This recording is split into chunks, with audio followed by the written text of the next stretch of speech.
L-istrateġista l-ġdid tal-Partit Nazzjonalista Christian Pereġin għadu ma biex l-isma tal-kumpanija Lavin Malta li waqqafu stess lura fl-2016. Żvelat dan is-Sunday Times hekk kif fakret li Pereġin malli ġie ingaġġat mal-Partit Nazzjonalista wieħed li kien se jbieħ l-isma tiegħu immedjatament sabiex ma jkunx hemm konflitt ta' interess. Madankollu mill-ewwel ta' wissu mindu huwa riżenja bħala direttur tal-Lavin Malta, ir-reġistru tal-kumpaniji għadu juri lil Pereġin għadu jħaddan il-maġġoranza tal-isma tas-sit.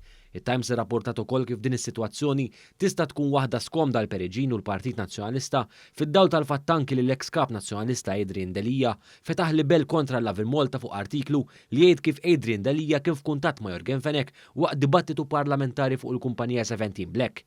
Dakinhar ukoll One News kien irrapporta kif sorsi fih dan id-dar ċentrali kienu qalulna li Christian Pereġin innifsu kien ta' din l-istorja lil Lavin Malta f'tentattiv li l-establishment tal-Partit Nazzjonalista jiqaċċat lil Adrian Delija.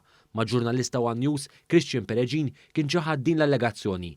Intant it-Times ikkuntattjat lil Pereġin dwar il-fatt li huwa du jħaddan il-maġġoranza tal-isma tas-sit Lavin Malta u bekk teknikament għandu kontroll fuq il-kumpanija. U għatenna li l-proċess biex jibieħ l-isma qed jiġi trattat b'urġenza mill-partijiet kollha konċernati sabiex jitlesta fl-inqas minn possibbli.